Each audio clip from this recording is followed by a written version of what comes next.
For more on that major meeting with oil executives at the White House tonight, I want to bring in Secretary of Energy Chris Wright, who was there with the president at the center of those talks. Secretary Wright, we thank you for joining us tonight. I do want to ask you first about President Trump's comments today that the oil companies will be dealing with the U.S. and not directly with Venezuela. How exactly will that work, and who are you dealing with directly inside of Venezuela? Look, I got to set the context. We're 1 week in, or a little less than 1 week in. You know, that dictator who's made Venezuela a criminal enterprise in free fall has been arrested, is in U.S. custody. We're working to stabilize the country right now. So there's just a few of us that are communicating with a few people in Venezuela to stabilize the economy and stabilize the security situation and start moving things in a positive direction. So, yeah, of course, in this first week, there's a few Americans dealing with a few people in Venezuela. You come from the energy sector. Are you already having open conversations with Venezuela, you personally? Yes, I am. What can you give us a little bit? I know you can't tell us everything, but what is the relationship like? Are they open to this idea? I mean, obviously, they sort of have to deal with the United States at this point. Yes, look. This is a country that's flouted sanctions, flouted laws, caused all sorts of struggles and damage to the United States for years.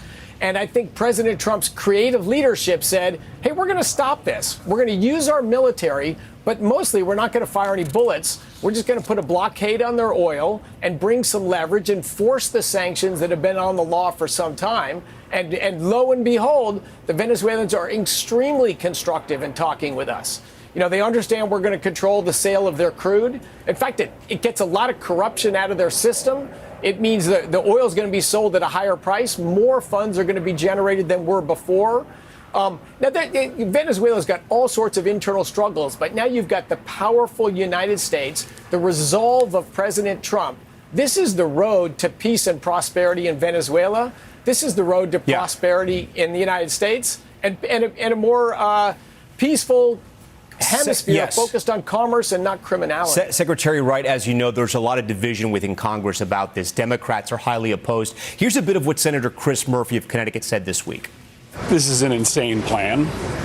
They are talking about stealing the Venezuelan oil at gunpoint for a period of time undefined as leverage to micromanage the country.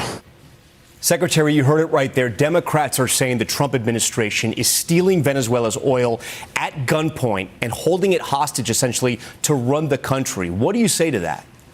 Oh, complete nonsense. Both of the premises are just ridiculous. Number one, we're not stealing anyone's oil. We're marketing that oil, putting it into accounts controlled by the U.S. government and sending funds to Venezuela. We sent more money to Venezuela, to their central authorities today, than they've seen in months. So that's absolutely not the case. The Venezuelans would be protesting instead of happily and cooperating with us going forward. And then to say here from the United States, we're going to micromanage their economy. Here's someone who's just instinctively reacting against President Trump, probably because he's so dumbfounded by the amazing genius. We just had this incredible military operation to arrest a gun-running, drug-running thug, and now we've got a positive trajectory for Venezuela that's plagued the hemisphere for 20 years. Maybe he's a little bit upset about President Trump's success. He certainly wasn't speaking any sense there. Secretary Wright, I do want to ask you, what was your sense of the oil executives inside the White House today? It seemed like there was some hesitation. I think it was even the CEO of Chevron saying right now Venezuela is uninvestable in. How do you get people behind your plan, especially the U.S. oil executives, which the president has touted as being on board for this plan? Yes, and so those are comments by the CEO of Exxon, a fabulous company, by the way, but their assets have been expropriated twice in Venezuela, and they haven't been in the country for a long time. Chevron, on the other hand, is the largest producer in Venezuela today, and said with President Trump's action and what's happening now, they have plans to grow their production by 50% in the next 18 to 24 months. And that from the largest producer in Venezuela. That's tremendous. That is rapid growth in oil production from just one American producer already on the ground in Venezuela. Even Republicans who support President Trump are a bit hesitant. Republican Senator of North Dakota, Kevin Cramer, telling Politico this week. I'm going to read it to you. He said the U.S. controlling oil revenues would provide important leverage over Venezuela's government, given the fragile state of its economy. As long as we can control how they spend it, that could be really an important part of rebuilding the country and democracy in the region. Cramer said after the briefing, going on to say, as long as it's not sold at discount, I probably don't have a big problem with it, as long as they aren't going to use that dirty, cheap oil to flood the market. What do you say to that, right? Because the U.S. is producing oil and selling that oil. Yes, we are. And of course, the oil is not being sold at a discount. It's being auctioned off and sold in the marketplace the way all crude is sold globally. So no, we're trying to maximize the value we get for each barrel that's sold. But when you bring more oil on the market, is that going to be downward pressure on oil prices? Absolutely. But if you push oil prices down, you make gasoline and diesel and travel for Americans cheaper. That's center of President Trump's agenda. He's not here to help this industry or that industry. President Trump's agenda is to help the American people. You know, it's a complicated process. Your background is in energy. To get that oil out of that ground, to get it safely into barrels, to get it safely shipped out. The president spoke sort of in vague terms about the protection to the oil companies. What does that look like, right? Because you're going to have a lot of oil workers out there working either in oil fields or on platforms. How will you protect them? So, look, there's lots of oil field workers in Venezuela today. There's lots of Americans there. Of course, the vast majority of the work is done by Venezuelans, and they've been working in unsafe and rough conditions. Unfortunately, they've tolerated it. We're going to pivot. A week from now, things are not going to be like Midland, Texas, but they're going to be better than they were before President Trump's actions. Will they be targets? Do you think they're going to be targets, Mr. Secretary?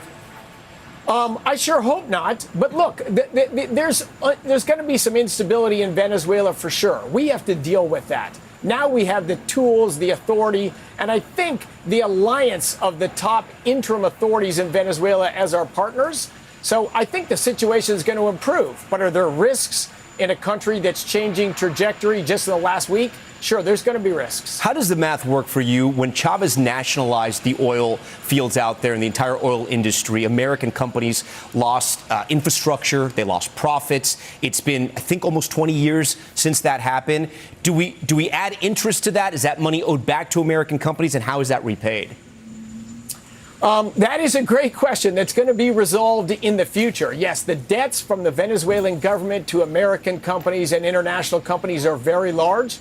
The only way those debts can get paid off is the country gets fixed. The country starts becoming peaceful and prosperous again. That's President Trump's agenda. Peace and prosperity in Venezuela will allow American companies to get paid back, will allow American companies to invest more. There's wins all around here, but are there challenges? Yes. But all the traditional leaders for 25 years have sanctions or removed sanctions or didn't give sanctions for promise of this and promise of that. None of that worked. This president said, I'm not continuing what doesn't work. I got to do something different.